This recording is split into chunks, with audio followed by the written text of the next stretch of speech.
Hi, my name is Nancy Fulton, and this is a presentation on profitable direct distribution solutions for films and web series. So before we begin, I want to make sure that you understand that the information provided in this presentation is for general information purposes only.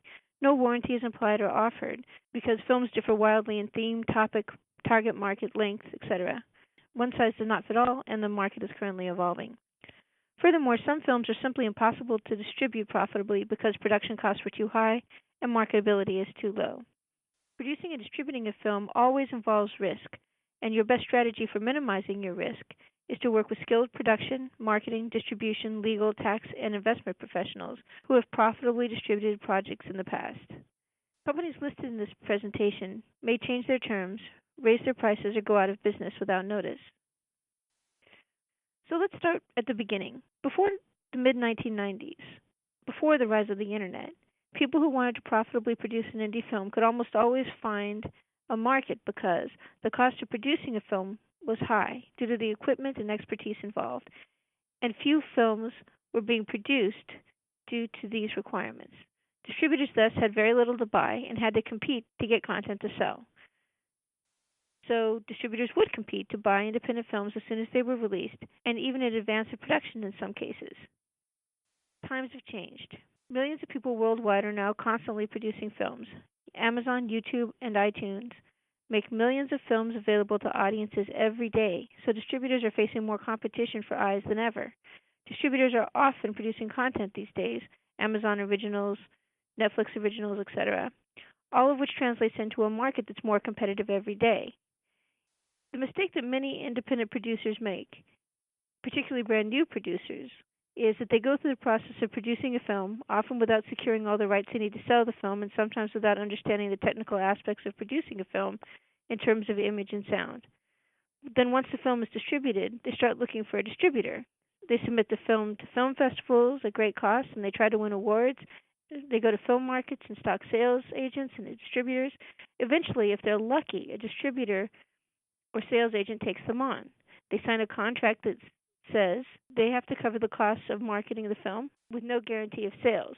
The distributor to sales agent deducts 100% of those costs from their film revenues, then takes a percentage of what can be up to 25 to 50% of a given sale before paying out to the producers. The majority of distributors say you can expect to see little or no money at all for a year after you give them your film. The distributor has no legal requirement to see that investors are paid back or that any deferred payments to cast or crew are honored. Many films that get traditional distribution never pay their producers enough to cover their costs. So, when does traditional film distribution actually work? The traditional notion of producing your film and selling it to a distributor and having them do all of the marketing and making it available to people worldwide and taking the revenue that they receive and giving a percentage back to you only works in a certain number of cases or in a certain percentage of cases. It works when the producer's budget and available funding is high enough to cover a skilled production team with great credits who can deliver an amazing film and a great screenplay that takes people on an exceptional journey. It also has to cover name talent that people recognize and want to see worldwide. The film has to be in a genre that sells well worldwide: horror, thriller, science fiction, etc. Talky romantic comedies rarely sell well in non-English speaking countries. Traditional film distribution also works best when a film is worthy of theatrical release in the U.S. This makes the film easy to sell worldwide to theater buyers, cable, broadcast TV buyers, into premium VOD, and onto airplanes as in-flight movies, and into stores as DVDs.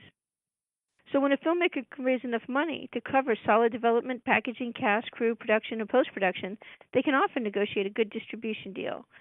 They can sometimes even get a good contract with a minimum guarantee that covers some or all of the production costs. For films with budgets over $3 million, they usually benefit from and often require this traditional distribution model in order to get funded. The producer brings the film to the distributor. The distributor says, yes, we like this film. We'll give you a contract that offers a minimum guarantee. And the producer will take that minimum guarantee to a bank like Comerica, who will monetize that money and make it available to the production. And that means that the producer can take that money, get money from investors, and maybe money from state rebates, and he uses that to actually provide the funding that they use to produce the project. But again, that's a business model that really only works with films, over a certain budget. $3 million is kind of almost the minimum you can do it with, maybe 2.5, but it's very unlikely because a lot of times you can't get talent at the right price in a $2.5 million budget.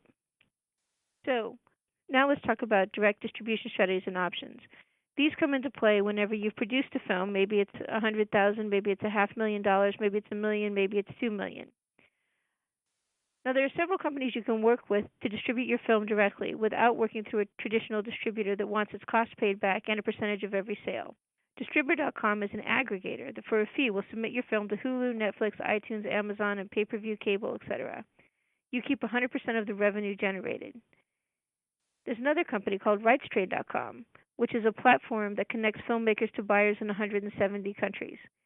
You can sell your work to buyers who do theatrical release, cable release, pay-per-view. They basically will buy across all the windows. CreateSpace.com is a division of Amazon, and you can submit your film there to have it sold through Amazon, either as something people watch online or get on DVD. There's no cost to submit your film to them. Kunaki.com makes it very easy to sell and ship DVDs worldwide. So if you have a film and you know who the market is and you know they're going to want the film on DVD, you can sell them the film on DVD using Kunaki.com or CreateSpace.com very easily. And you can do it on the DVDs will be printed on demand. Finally, Landmark Theaters works with independent producers to do limited theatrical releases. You'll be responsible for selling the tickets and filling the seats, and you'll pay a fixed fee for the theater. Many theaters and theater chains will do this kind of forewalling. So you can contact them wherever they are nationwide, and you can say, can I rent your theater for $500 or can I rent your theater for $1,000 for a single night? This only makes sense if you can find audiences for your film, perhaps using online ads. I mentioned in passing that you can also work with a theater booker. And sometimes a theater booker can actually, if they particularly like a film, they can actually take it to theaters and say, would you be interested in showing this film in your theaters for a week? And you can take, 75% of the revenues from all ticket sales, and then subsequently, if you extend it for another week, we want a larger percentage of the back end. It means you don't have to cover the rental costs. Direct distribution makes sense when you've already produced your project, and if you don't distribute it, you're going to lose all your money. You might as well self-distribute it because the only chance you have of making any money off the project. It doesn't cost anything to make a film available through Amazon, so there's no reason not to do it. If you have money to do promotion for the film, it makes even more sense. Direct distribution also makes sense when you know you can reach your target market and they're ready, willing, and able to pay to watch your film. If you have 12,000 people in your hang gliding club and you know you have a movie that they'll all love, then release it and get them to buy the film on Amazon or in theaters you're in, because that success will help you reach more people like them.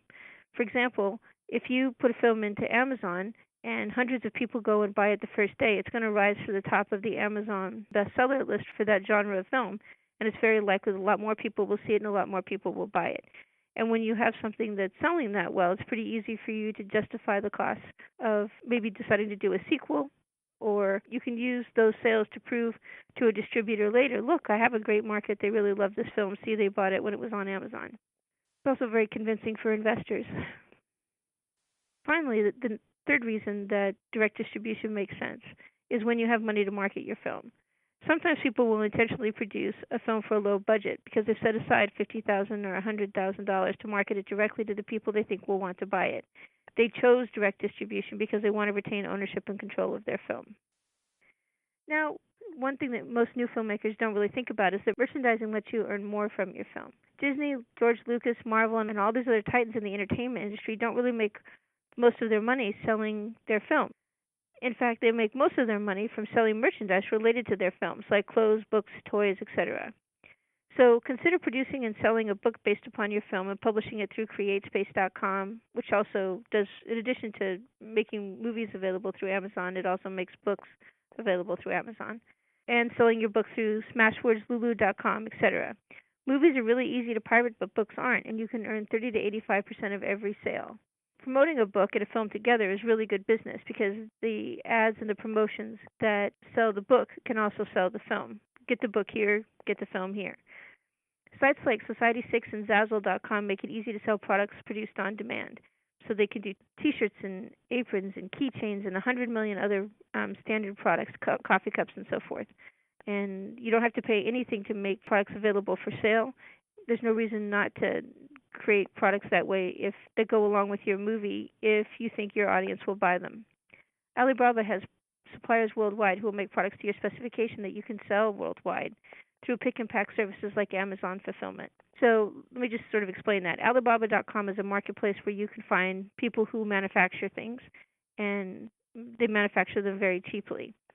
Amazon Fulfillment is a division of Amazon that does nothing but ship things out to people. So you ship them a bunch of stock, and you say, whenever somebody places an order, I want you to ship them this particular product, and that makes it so you don't have to handle shipping. Filmmakers who enjoy producing do whatever they can to ensure they earn a profit from their work.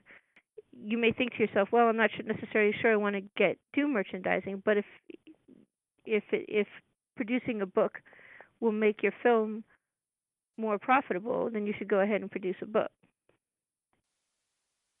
Now, some questions people ask, and I get these pretty routinely. Isn't there someone that will just market my film and distribute it? And the thing is, to be an independent producer, you really do have to understand how to market the films you produce. You don't have to understand how to market films generally, but you got to know how to sell your own work. And that's true even when you're working with a distributor. You need to know who the audience is, who's going to like your film, and where to find them. Snapchat, Facebook, Twitter, hang gliding clubs, dog parks, etc. You need to know this information because a lot of times the distributor is going to want to know it. More importantly, a lot of times the distributor will expect you to help out with marketing, and if you don't and your film flops, then they're going to be like, well, why would I ever distribute another film for you again? I know it's kind of a hassle, but it costs everyone time and money to figure out how to market a given film. It requires running test ads, talking to people, etc., and this is a job distributors really try to avoid, and that's why they choose films that fit a mold, because they know how to sell films that fit that mold. You may be asking, well, how do I learn how to market my work?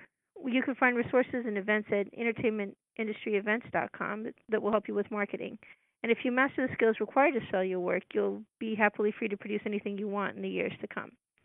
So it's kind of worth the effort. If you're a filmmaker, you may have thought, well, all I have to worry about is learning how to produce films. But that's actually not true. You're going to have to learn how to market your work, and that grows more true every single day. So if you have any questions about the information presented here, you can go ahead and reach me at Nancy at nancyfultonmeetups.com. I hope you do actually visit entertainmentindustryevents.com to see a list of the events we have coming up and to find out about materials we've created for events we've run in the past. I look forward to hearing from you.